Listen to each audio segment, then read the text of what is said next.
اگر آپ کی دکان، کارخانہ یا کوئی اور کاروبار خدا نخواستہ 1 لاکھ روپیہ ماہانہ گھاٹے میں جائے اور میں آپ سے آ کر کہوں کہ مجھے 5,000 روپے تنخواہ پر ملازم رکھ لیں، میں یہ گھاٹا فوری طور پر 15,000 پر لے آؤں گا، تو آپ سوچیں گے تو صحیح۔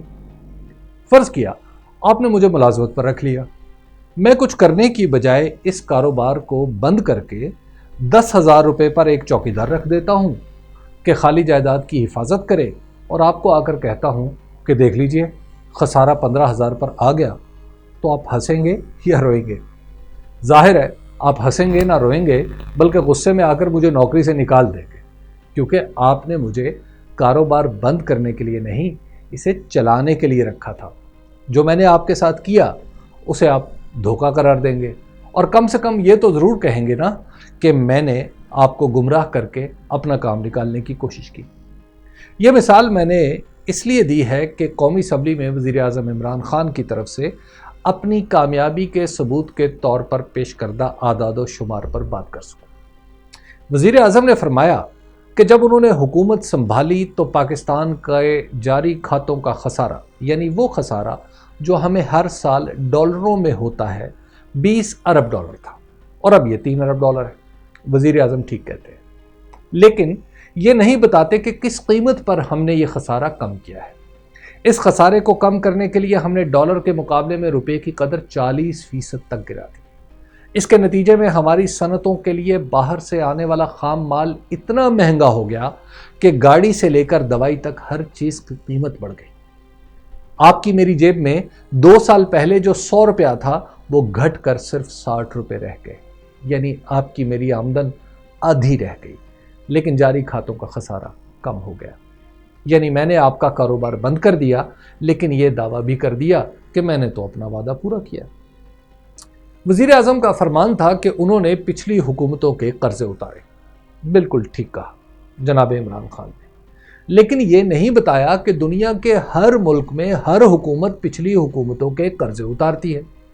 اگر ایسا نہ ہو تو آپ کے ملک پر کوئی اعتبار ہی نہ کرے۔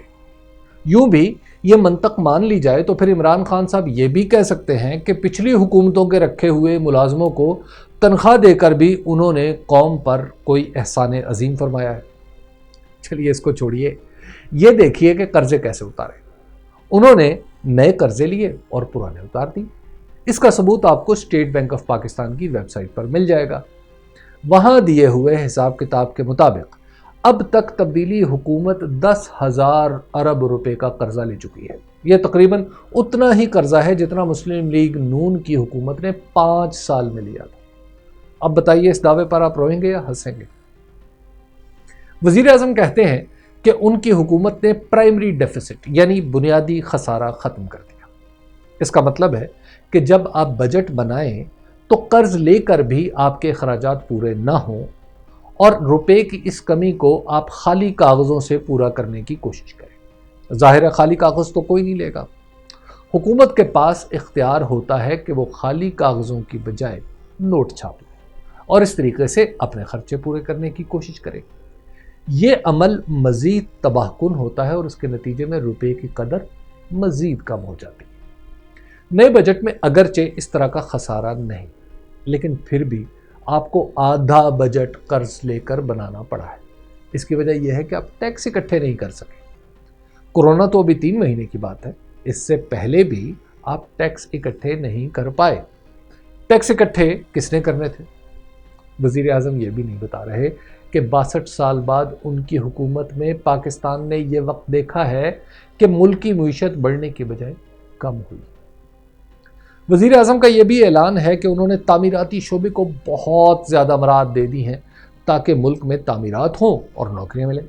بہت خوب، بڑا اچھا کام ہے، لیکن یہ اس وقت تک نہیں ہوگا جب تک بزنس مین کو حکومت پر بھروسہ نہیں ہوتا۔ حالت یہ ہے کہ چینی پر سبسڈی خود دی اور خود ہی لٹھ لے کر شوگر ملوں کے پیچھے پڑ گئے۔ بجلی پیدا کرنے والے کارخانوں پر سرکاری اداروں کو چھوڑ دیا۔ اب ملک میں پیٹرول کی قلت ہوئی تو بجائے اپنے وزیروں کی گوشمالی کرنے اور اوگرا کے لوگوں کا احتساب کرنے کے تیل کمپنیوں کے پیچھے پڑ گئے۔